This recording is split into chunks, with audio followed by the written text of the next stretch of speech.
Moin, ihr wunderbare Menschen des Interwebs. Ich begrüße euch ganz herzlich zurück zu meinem Let's Play von The Great Ace-Attorney Chronicles.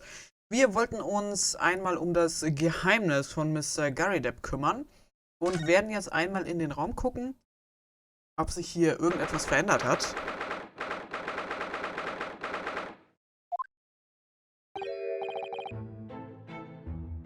Oh, you pair again. Tell me, was the detective chap, I forgot his name, still hard at work down there? Mr. Sherlock Holmes? Oh yes, rings a work bell. Rings a wag bell. All that detective business isn't really my thing, I'm afraid. Well, Mr. Holmes is in his element down there. Jolly good show. Another cup of tea, if you please, Joanne. Now then, why don't you tell me what... For the up-tenth time, woman, will you watch what you're bally while doing? I shall be serving dinner shortly, sir. Ah, yes, of course. Frightfully rude of me, but I'm afraid I shall have to ask you to take your leave, if you would be so kind. Oh, yes, of course. We are deeply grateful for all your assistance. Not at all, not at all. Don't get much chance to talk with young foreigners like yourselves. It's been a pleasure. Best of luck and all that. Perhaps you could see yourselves out. According to Mr. Sholmes, Mr. Garrideb is hiding something, and since no other avenues of investigation seem open to us at the moment, perhaps we should do some digging. Ach ja, ich sehe schon wieder unseren Mr. Holmes am Fenster kleben. What's he doing over there? Mr. Sholmes! We meet again, my dear fellows. Good gracious, when did you sneak in here? Sherlock Holmes, sir, at your service. Whatever were you doing over by the window? I'm giving to watching the evening sky as the sun sets, madam. Yet sadly cheerful as the room downstairs undoubtedly is, it lacks an aperture for such observation. So I took the liberty of borrowing a small corner of space by the window up here. Well, keeping an eye to one's windows at dusk is the prudent thing to do in London, I'm gathering. Ah, and one other thing, Mr. Naruhodo. Oh, me? I thought perhaps you might be in need of a third-grade detective's great mind. Wait, he's not talking about... Is he... I didn't expect to be going through that again so soon. Do you mean, Mr. Sholmes? There is a mighty secret in this modest room. My eyes see even the most trivial of trivels. Glaube ich. I take it you're prepared, Mr. Naruhodo. I think so. There is just time enough for one of my greatly admired great deductions. Let us conclude the matter before dark. Oh, es gibt wieder ein Tänzchen. Mr. Garrideb, so it would seem you are a military man of considerably distinguished service. Your standing as a landlord is most certainly not what one might call first-rate. I'm afraid, sir, that it is all too clear to me. There are two conclusions I have been able to draw by careful observation of your living arrangements. Beg your pardon? The first is that even as we speak, you are concealing the presence of a ferocious beast in your care. And the second is that as a result of the beast's violent rampage, you have lost something very dear to you. Mr. Naruhodo, look! The old man's broken out in a cold sweat. Unbelievably, it seems Mr. Sholmes' conclusions are both spot on. How could you possibly... How could I possibly know, you mean to inquire? The answer couldn't be simpler, sir, for in the dense jungle of logic and reasoning, I am the king of beasts. And I know only too well that wild beasts are not easily tamed. So, shall we begin? Once again, Sherlock Holmes is proud to present his logic and reasoning spectacular.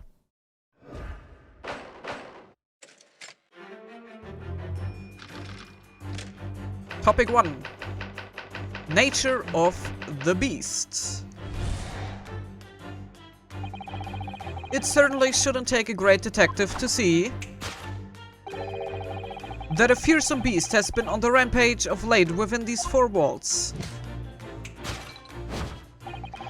Thus we are faced with the question, what form might this beast take? For a man with a military breeding, your eyes are uncommonly candid. Your furtive glance, Mr. Garrideb, leads us directly to the answer. The true nature of the beast that has run rampant here is revealed by that lion statue. Yes, though an army man, you appear unimposing at best, a fact that has fueled your admiration for the mighty lion, the king of beasts. What is this piffle, I ask you? In the end, your admiration became so great, in fact, that you had a living, breathing specimen shipped from India, which you tried to keep in this very house. What?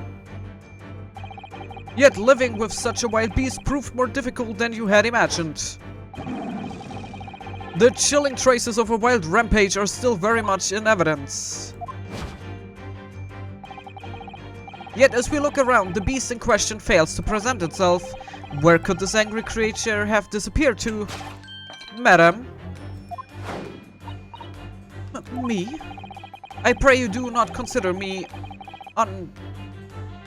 unchivalrous, but it is plain to me with one glance in your direction. It is. Your dress pocket gives us a handsome clue as to the beast's current whereabouts. For protruding from it is a handbill advertising a circus show. Yes, you sought to dispose of this terrifying lion, Mr. Garrideb, at Betty's Circus, a traveling show currently sojourning in a nearby park. I have observed the tents. You sold the savage lion, sir, to the circus troupe. I most certainly did not. I believe I have made my point.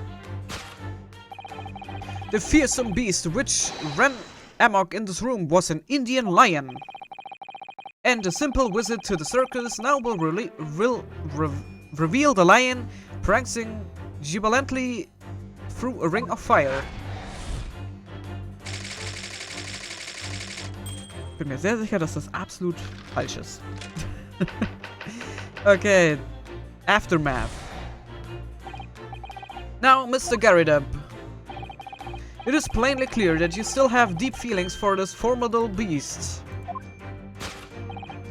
Indeed, in that bliff pose, the distress this loss has caused you is veritably tangible.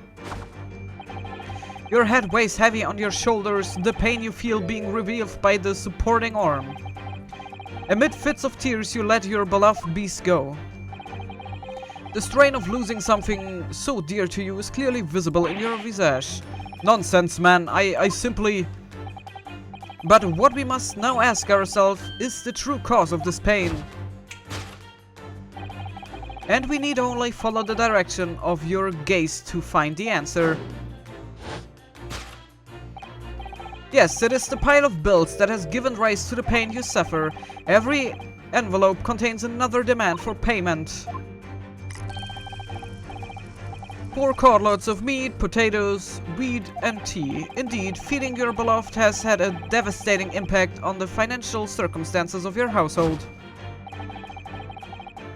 And so you had no choice but to let it go. Yes, well, Now, in a final fit of rage, the ferocious beast carried out one last unimaginable attack. Unimaginable? The aftermath of which can be clearly seen by observing the carpet over there. A very expensive woolen carpet, if I'm not mistaken. Oh, dearie me. What could have caused such a destructive outburst?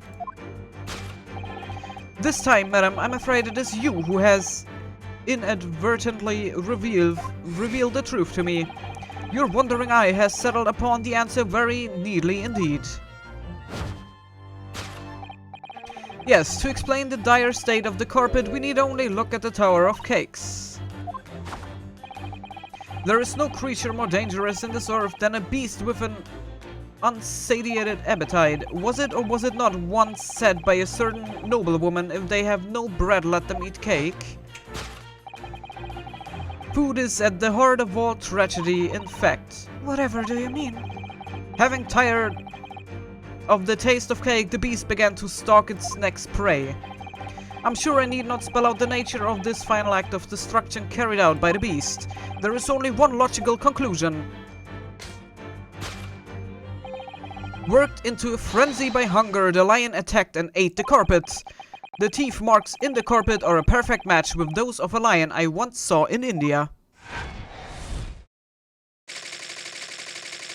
Okay, und das war natürlich wieder mal alles komplett daneben. Those concludes Sherlock Holmes' great deduction of this beastly puzzle.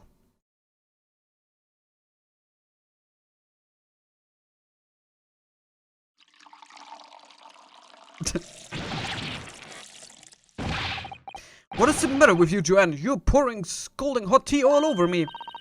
Oh, I'm sorry, Mr. Garrideb. I'm afraid I didn't notice. My deductions can be startling sharp. It stands to reason that your cup runneth over. Indeed, my revelations can make people still tears at times too.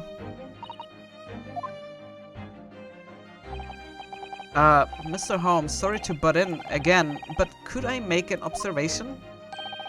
Why, certainly, Mr. Naruhodo. What is it, again? Well, your deductions just now... Do you really think a lion could have fit inside a room of this size? Indeed, it is the only explanation for the facts. The terrifying truth all too often lies beyond the realms of common sense. But wouldn't it be an idea to consider what lies inside the realms of common sense as well? But if an uncaged lion had run amok in this very room, surely Mr. Garrideb and his maid would have been hurt, or worse. Oh, that's where you are stuck. No doubt the former military man held his own against the beast using the large cannon. I thought you said that they sold the lion to the circus. And what about the food? Meat and potatoes are one thing. But I don't believe I have ever heard of a lion that drinks tea. Ah, my dear Miss Susato, it occurs to me with some regularity that irrespective of race and breeding, whenever anyone lands on Great British soil, they are infused with a highly appropriate taste for afternoon tea. So, ich muss mich hier mal ganz kurz anders hinsetzen. What a glorious notion! Well then, Mr. Naruhodo, it's your turn to shine again. I had a feeling that was coming. A slight massage, that's all Mr. Holmes' deductions need. You can do it. Excellent. I've been waiting for my trusty partner in deduction to step forward, Mr. Naruhodo. We don't even know yet whether or not this is going to help with Mr. Natsume's case. Still, uncovering the truth is always worthwhile, whatever the motivation. At least, that's what I want to believe. Let us start again, from the beginning, of Sherlock Holmes' Logic and Reasoning Spectacular.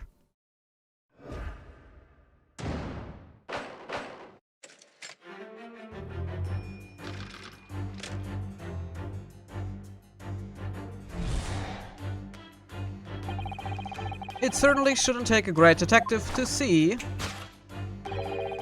that a fearsome beast has been on the rampage of late within these four walls.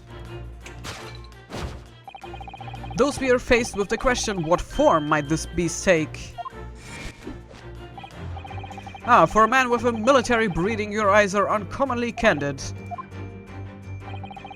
Your furtive glance, Mr. Garrideb, leads us directly to the answer. The true nature of the beast that has run rampant here is revealed by that lion statue. Okay, das ist falsch.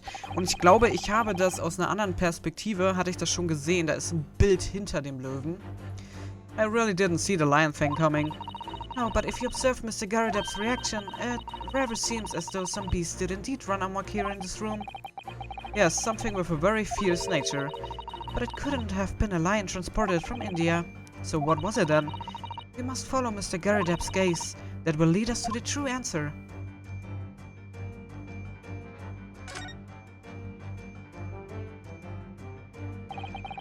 What's this photograph? It appears to be from Mr. Garrideb's wedding. He looks very happy, doesn't he? He does, but you can't make out his bride. Oh, how unfortunate. Something must have struck the glass directly over the woman's face. I wonder what happened. Probably best not to delve too deeply there.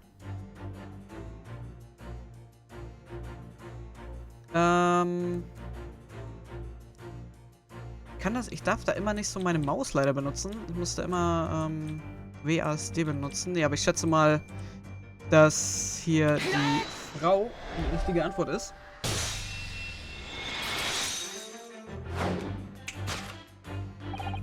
The true nature of the beast that has run rampant here is revealed by that newlywed bride. Precisely, Mr. Naruhodo. No other explanation could possibly fit. Yes, this framed print pictures your wife, Mr. Garrideb. And while we lament the fact that her face is obscured, we can still make out her mighty arms and note the considerably horsepower they must contain.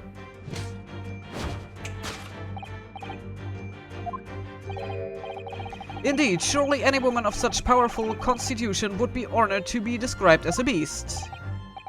Honored might be stretching a point. Too late, the fact remains that the beast which so clearly savaged this room was your wife, Mr. Garrideb. Ich habe auch gerade gesehen, wo er in diesem Stuhl zusammengesackt ist, dass der auf der anderen Seite seiner Wange einen Handabdruck hatte. Ich glaube, da hat er eine richtig heftig geklatscht bekommen. The chilling traces of a wild rampage are still very much in evidence. Yet, as we look around, the beast in question fails to present itself. Where could this angry creature have disappeared to, madam? I pray you do not consider me... But, no. Your dress pocket gives us a handsome clue as to the beast's current whereabouts. Okay, das ist nicht richtig. The poor, fragile, defenseless woman is beside herself. Well, I don't know about fragile. Oh dear. Anyway, Mr. Holmes is quite right. There is no sign of Mrs. Garrideb anywhere. But it seems there may be a clue as to her whereabouts. A clue that this maid is trying to hide. I wonder where Mr. Garrideb's wife could be. Okay.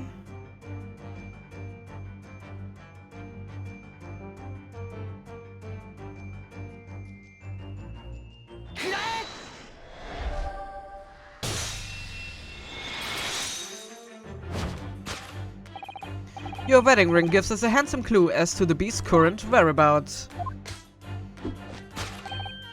Indeed it does. That flowery band gleaming on your finger gives you away. For it is identical to the one shown on the hand of Mr. Garrideb's bride in this photographic print. In other words, you are no ordinary household maid. No. You are Mr. Garrideb's lucky bride. You are Mrs. Garrideb herself.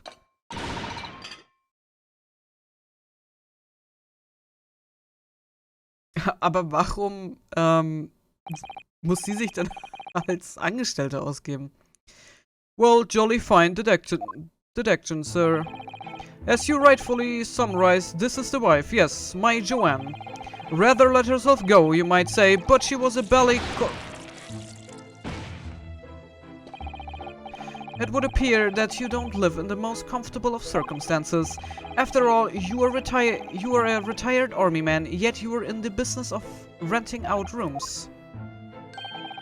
I would assume, therefore, you have insufficient means to employ a maid. Would that be correct? It's not right, I tell you. I was second lieutenant of the 3rd Regiment. A man has his bride, don't you know? Why, jolly, it's a sorry thing when a chap can't even afford to have a single maid in his employ. Yes, here in London one is rather judged. A household cannot be considered worthy of society if it employs no staff at all. So in my considered opinion, such concerns about appearances are a folly. You mean Mr. Garrideb has his wife work as his maid? Precisely. Am I right, Mr. Garrideb? Only in company, obviously, but listen here. This must remain a secret. Tip-top secret, please.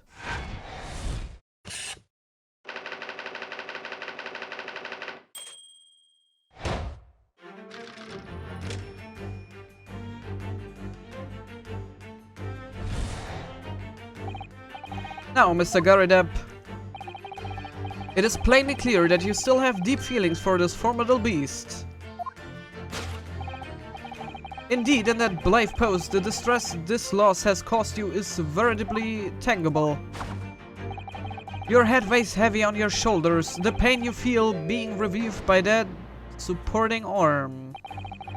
Mr. Holmes is quite something. He's still calling Mr. Garrideb's wife a beast. Yes, as a woman that feels rather uncomfortable. But Mrs. Garrideb is standing beside her husband as we speak. In other words, he hasn't lost his beloved at all, has he? Oh, how true. So perhaps that supporting arm that seems to be propping up his head has some other significance then. According to Mr. Holmes, Mr. Garrideb's pain is tangible though. What could that pose of his really signify? Die Ohrfeige, das hatte man ja gesehen, als er in dem Stuhl zusammengesackt ist.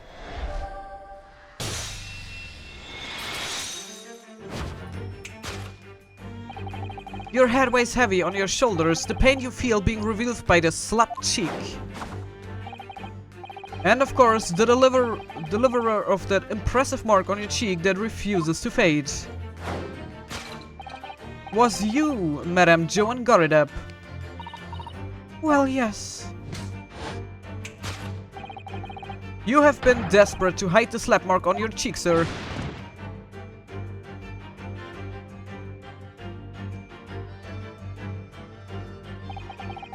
How the blazes! How did you work that out, man? Nothing escapes the notice of one trained in the art of observation, my dear fellow. That's why you haven't looked directly at us even once. To keep your other side from view. Now, let us proceed to the next conundrum. Why were you subjected to such a violent slap? In other words, we must ask ourselves what caused Madame Garrideb to fly into a rage. And we need only follow the direction of your gaze to find the answer. Yes, it is the pile of bills that has given rise to the pain you suffer. Didn't Mr. Holmes say that the bills were all for lion fodder? Yes, but now we have established that the lion never existed, which can only mean that the thing responsible for gobbling up all that food was Mr. Garrideb's wife. Mr. Naruhodo, she's a person, not a thing. Yes, well, she's also a person who gave her husband a mighty slap around the face. One so hard that it left a perfect hand mark, in fact. Yes, why would a woman want to hit her husband with such force, I wonder? I would love to know the answer to the question. Okay. Ich schätze mal, dass das uns hier die Antwort bringen wird.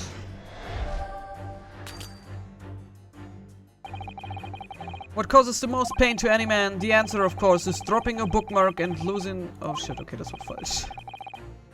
Or worse, dropping someone else's bookmark and getting a slap for it. What spectacularly contrived logic led you to this mindless conclusion?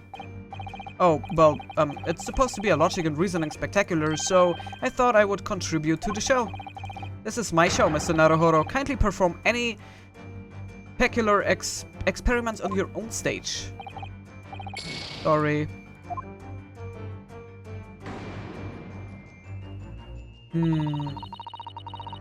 Aber die Karte sieht aber irgendwie... Also die Karte sieht doch richtig aus. Also weil da ja so ein...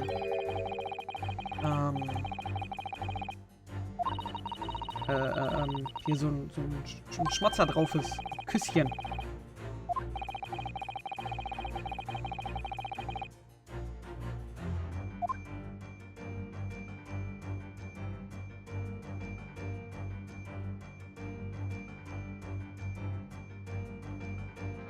Darf aber halt auch nicht ranzoomen, ne?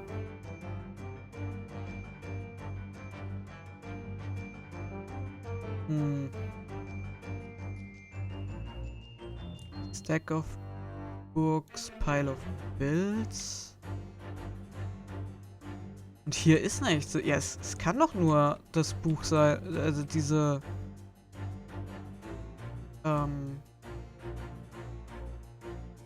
das hier sein. Oder? Weil Pile of Bills ist es ja nicht. Und ansonsten...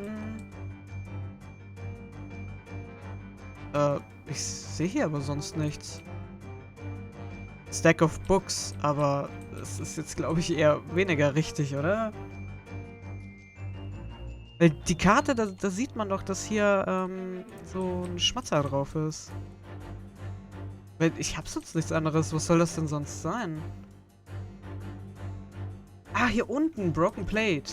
Okay. Guck mal an hier.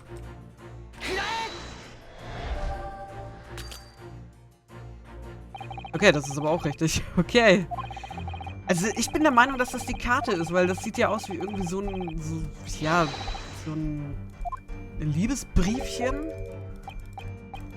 Aber es war nicht richtig. Okay, also wenn er dafür sich jetzt auch keine gefangen hat.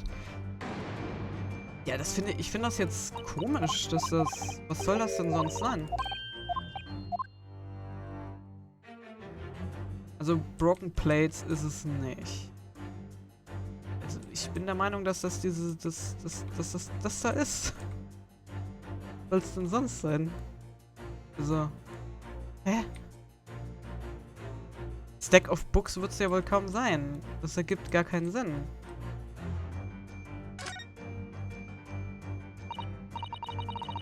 Someone must be reading this book at the moment. There's a bookmark here, look. Mr. Garrideb is clearly an avid reader. Wait a minute. I don't think this is a bookmark.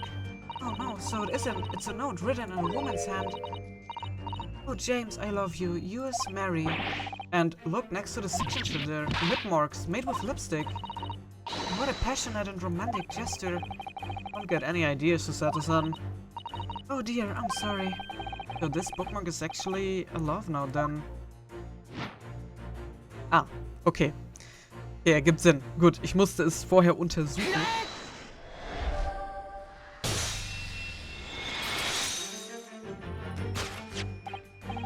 Yes, it is this love note that has given rise to the pain you suffer. Oh, James, I love you. Yours, Mary. Passionate indeed. Perhaps the sender of this note, a certain Miss Mary, is the fly in the ointment here. But I don't know the Bali woman. You don't know her. That note wasn't written to me. It was just in the book. I don't know how it got there. It was just in there, you say? That's right, that's what I've been A likely story. Now listen here, Joan, old thing. I explained at the time. I bought the book at the second-hand place and that note must already have been in there. So, the previous owner of the book was using the note as a bookmark, you mean? That's right, that's what I've been... A likely story. For heaven's sake, woman, look at the name. It's written to James. My name, in case you had forgotten, is John. A likely story. Are you questioning my name now? And there we have it. Arouse the suspicions of the female horde and you unleash a beast with a most ferocious bite. Now, in a final fit of rage, the ferocious beast carried out one last unimaginable attack.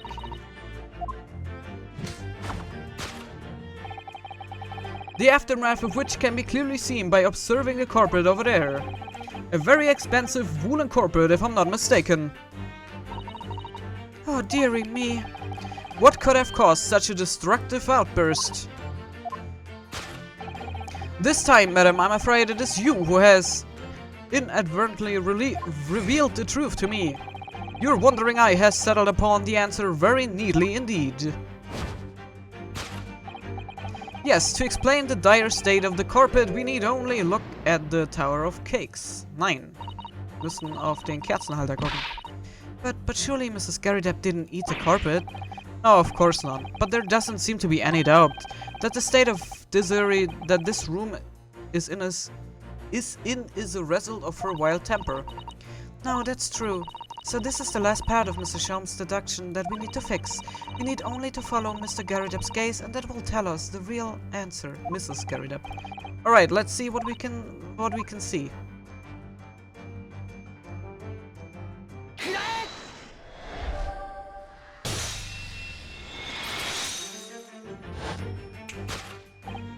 Yes, to explain the dire state of the carpet, we need only look at the candlestick. Most illuminating, my dear fellow, and of course the only possible way out of this logical labyrinth. Yes, the remnants of a ferocious attack in which the carpet was devoured are clearly visible. Indeed they are. The scorch marks at the edge clearly give the truth away. Scorch marks? It would appear that this room was the scene of a little marital altercation. Mrs. Garrideb's mighty arm muscles left an impression not only on her husband's face, but on the entire room. The force of her strike caused the candle to fall from the holder. And in seconds the carpet was alight and the whole corner of the room in flames. Yes, for the most ferocious beast in this world is neither a violent lion nor a vengeful woman, but fire. And in this room that ferocious beast bared its claws and ran amok. Eloquently put, my dear fellow, so you see there is but one conclusion here.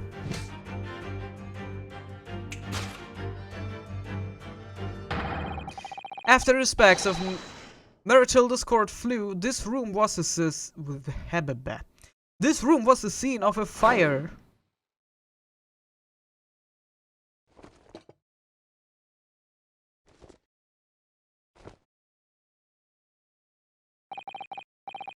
Mr. Holmes, sir, I salute you.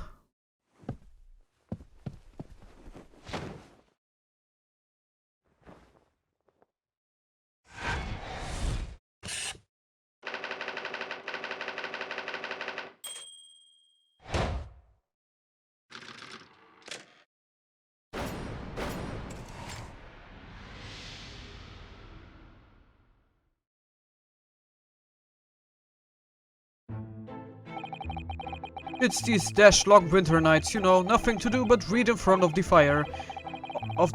Luckily, there's a jolly good second-hand bookshop just around the corner, but all my old novels there. And in the pages of one particular novel you discovered some rather illicit material. For which your wife admonished you harshly, it seems.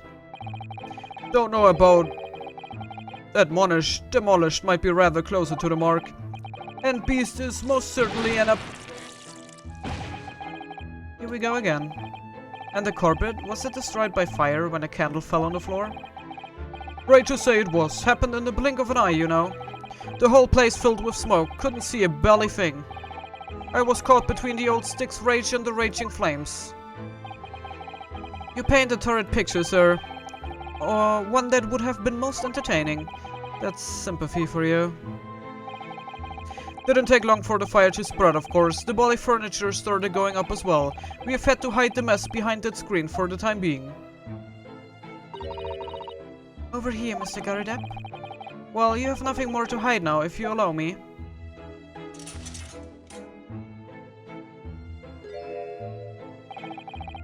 Had all my favorite old novels in that case, but as soon as the fire got hold of them, that was it. Whoosh, up in smoke. Then the wife started hurling things at me. What a terrible sight it must have been. There was I, back up against the window under heavy enemy fire. Incendiary books incoming, 10 to the dozen. Worst of it is, I lost my favorite book called The Lion's Pride. The Lion's Pride? Ah yes, your notorious love of big cats coming through again. I assure you, the title didn't influence my choice in the slightest. But the poor man really did lose something dear to him as a result of the ferocious beast's rampage.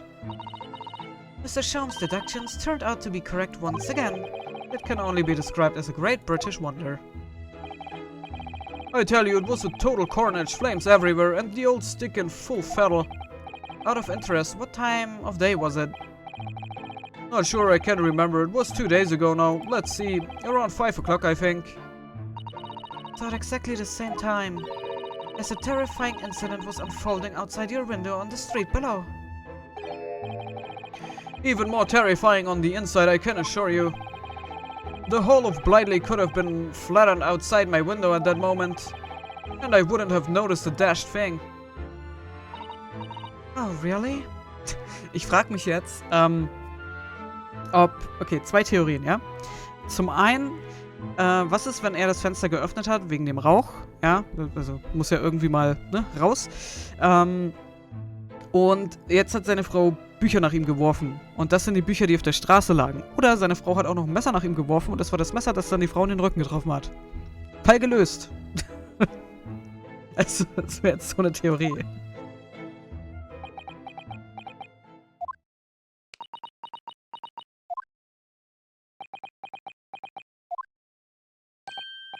Mr. Holmes. Yes, Mr. Naruhodo, what can I do for you? Well, I think we've got to the bottom of Mr. Garrideb's situation now.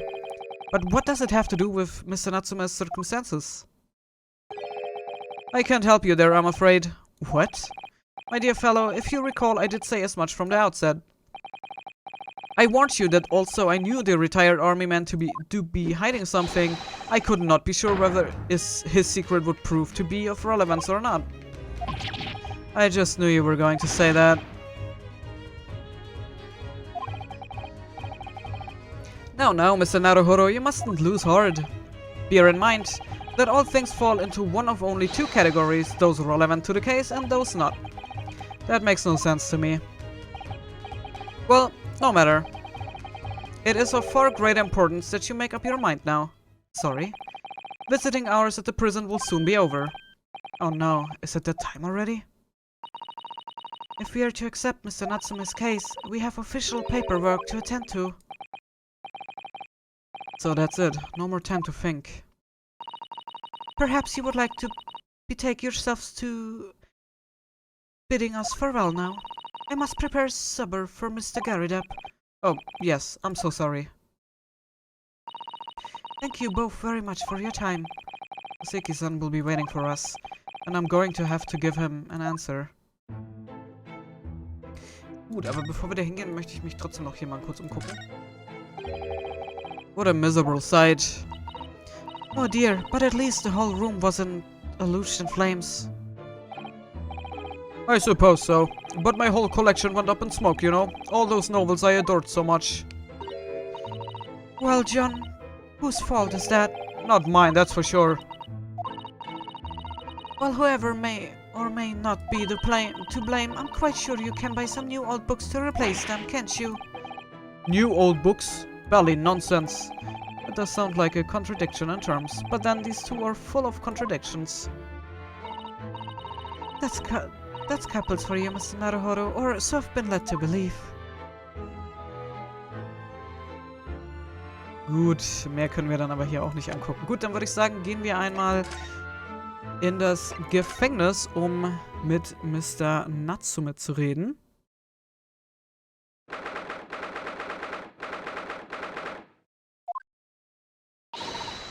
It's time, Mr. Naruhodo. We must hurry back to the prison. Yes, I know. Let's hail a cur... Oh. What's the matter?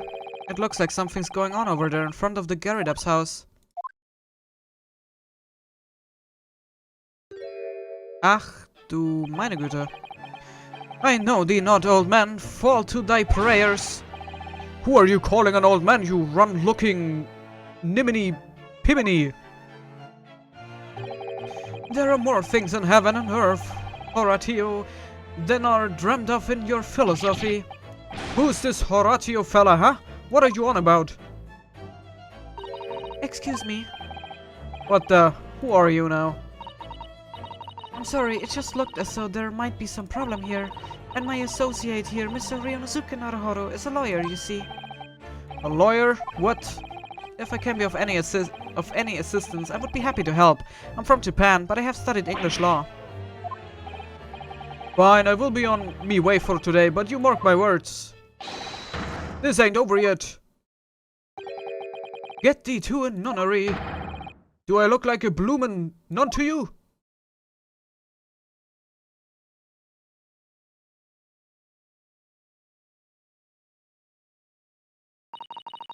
I do hope you're not injured.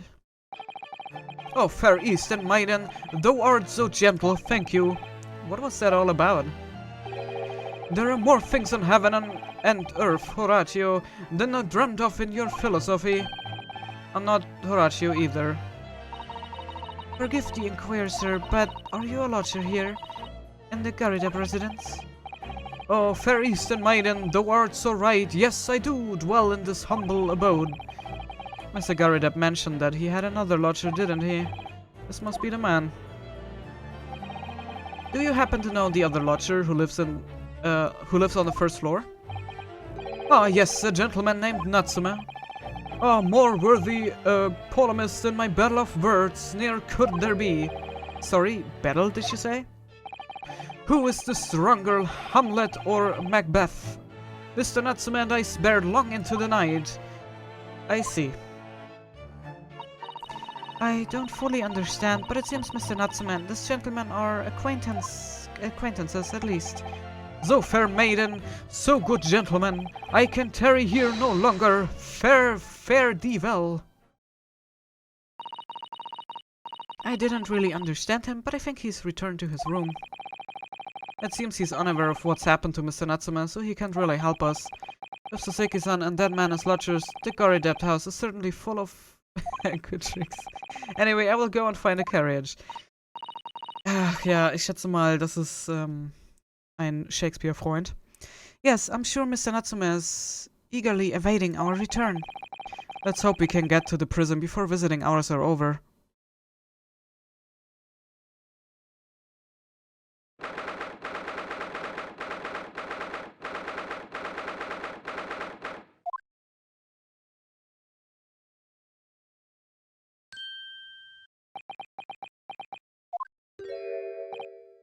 Oh, it's you! You're here! You came! Locum student Mr. Naruhodo! I can't believe you came back! I am so touched! We are so sorry to have kept you waiting, Mr. Natsume. Oh no, think nothing of it. Relax. If I were a cat, I would purr with pleasure at the company of such fine compatriots. Noble, nurturing, never failing Nipponese! Oh, now, let's not get carried away. Oh, I quite agree. There is nothing more reassuring than the familiarity of one's native land. On the other hand, it is through friendship transcending international borders that one truly appreciates the facts. Such is my belief, at least. It's you! The miserable, rotten spy, Sherlock Holmes! Mr. Holmes, what are you doing here? I have no intention of doing anything per se. Safe observing, of course. Whatever do you mean, Mr. Holmes? Well, having encountered some curious reading material in that gloomful room, and having unmasked the secret identity of that eccentric pair, I decided I should drop on my way home to see how you the vested friend is faring. Gloomful room? At least your accommodation here offers a window, my dear fellow. In that sense, it is the superior option. Anyway, I must commend you on your taste in books. My day has been a delight and cost me not a penny. You! How dare you, Herlock Sholmes!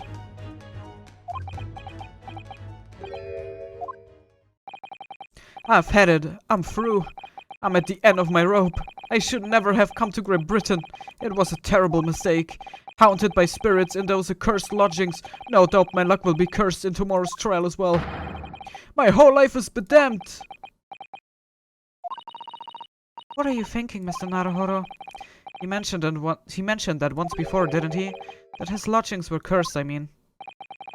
And there is much truth in Mr. Mustache's word. What? Cursed is a wholly appropriate description, I would say, for the man's lodgings, and indeed for tomorrow's trial. What's that supposed to mean?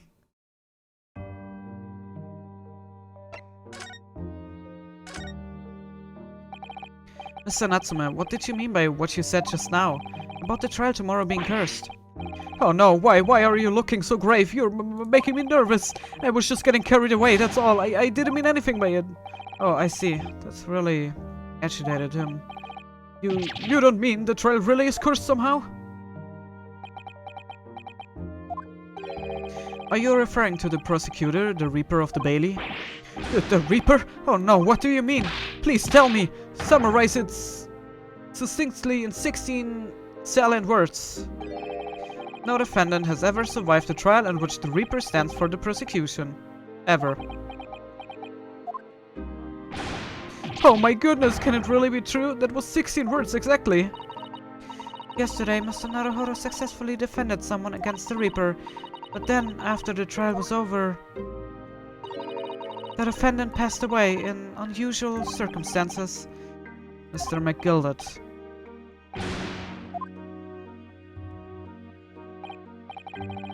I am impressed, Mr. Zato. You have an eye for detail. Actually, the Lord Chief Justice told us. Mr. Holmes, surely it can't be that having failed to have the accused convinced, Lord Von Zieks killed the man himself? Oh no, he couldn't have, surely. You have some wonderful notions. Sorry. The man isn't a mass murderer, he's a court prosecutor, my dear fellow. Yes, why, of course he is. Of course he is? Then why are you trying to scare me? It could be said, however, that the real truth about the man is even more terrifying than your hypothesis. What on earth do you mean by that?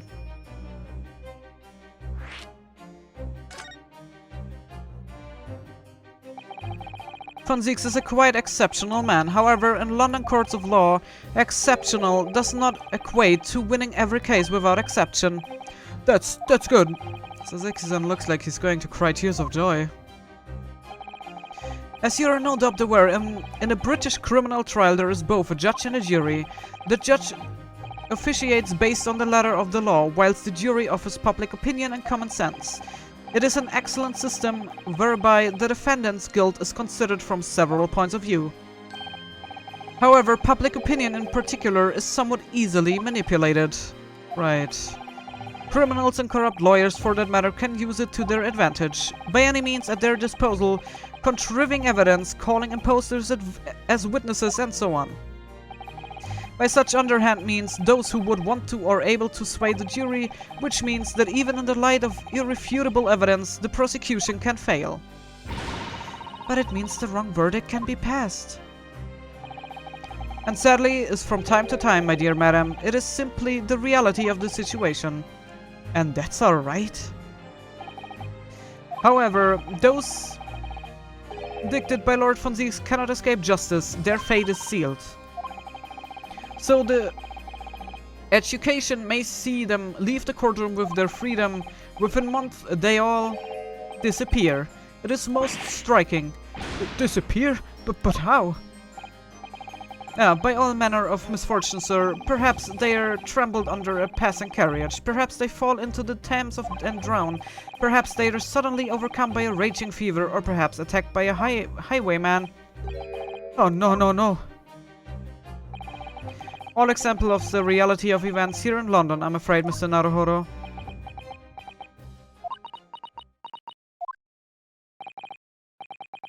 I knew it. I am a dead dodo, done for, doomed.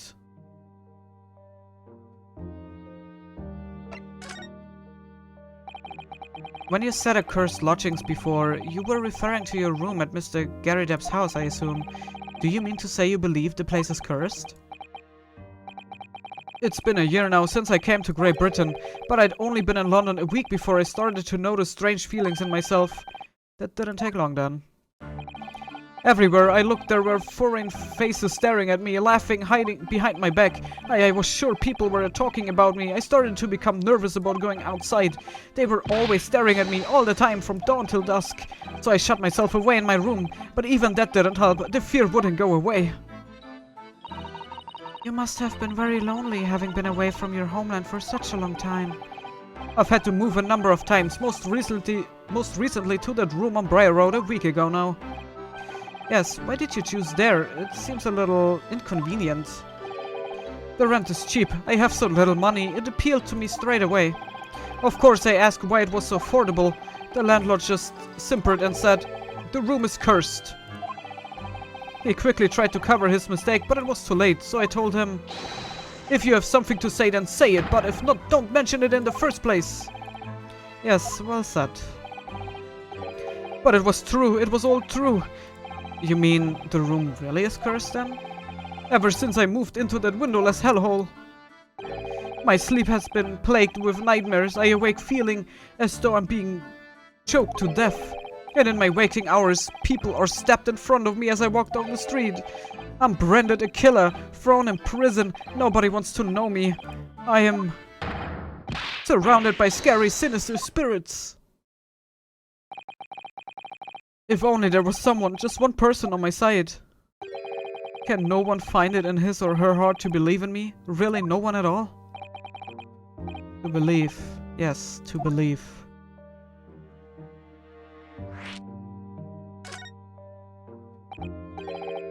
Mr. Holmes. Me, Mr. Naruhodo. Pray, what can I do for you? It's about the case on the SS Buria, if you recall. The Buria. That case. The one with the snake. Well, yes. At that time, I was the suspect, but you believed in me and listened to my side of the story. And you helped us to investigate. I did I? Interesting. What I want to know is why? Why did you believe in me? I see, yes. You mean... because you were a grimly dressed, shady Eastern fellow found with the victim in a locked room? Well, if you like, yes. I'm a little surprised that the answer requires explanation, my dear fellow. It's quite simple, really. You said I didn't do it. But I could have been lying. Surely you must have had your doubts. You must have suspected me a little. I think perhaps you have misunderstood. I neither recall believing in you, nor in that which you were telling me. What? You see, the only things I believe in are those I choose to believe in. What do you mean, Mr. Sholmes? I make up my own mind about what is to be believed and what is not. If I should like to believe in something, I do. The circumstances can hang as far as I'm concerned. But I could have betrayed your trust. In that case, I should have made an elementary error of judgment, nothing more. Betrayal of trust is an overused excuse in my opinion. Meaning? Whether or not one should trust another is in the final analysis down to oneself. It is a matter of whether or not one can trust oneself. Yes, he's right. Whether or not I can believe myself?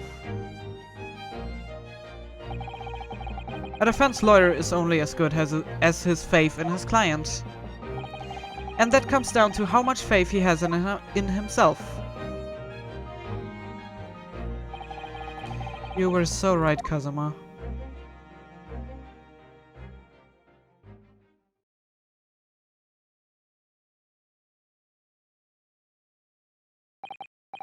Well, my dear fellows, it is time we were leaving, I believe. Already? Visiting hours are over. The guard will be here shortly to escort us out. There is a restaurant near here that serves excellent trout. Would you care to join me? Oh dear, there's never enough time, is there?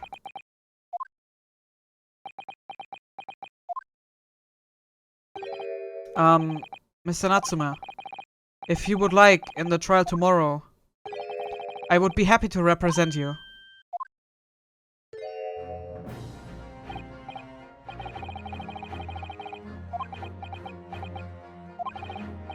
As I said, I only experienced a British courtroom for the first time yesterday, and also the man I was representing was found not guilty. I lost sight of something crucial. Something crucial? What do I believe in? The defendant, justice, or the truth? How to believe even. But I think I finally worked it out. I've decided I must believe in myself above all else, to trust my instincts. Yes, Mr. Naruhodo. And my instincts are telling me that you, Mr. Natsume, are innocent of this crime. And it's imperative that we prove that in court. I will fight for your innocence until the bitter end, with every weapon available to me.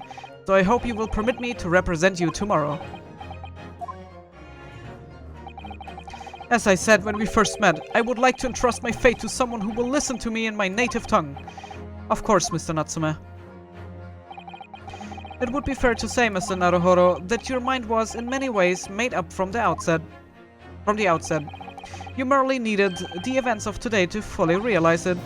Yes, I think you're right about that. It's been a roundabout journey, but I got there in the end.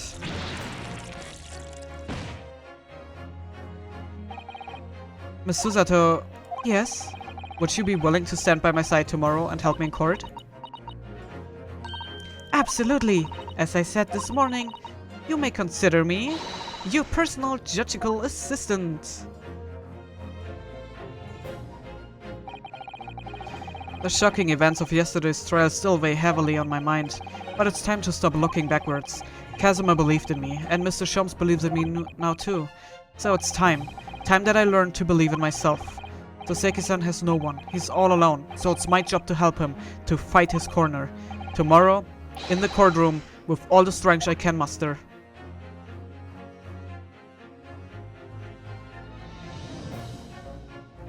To be continued.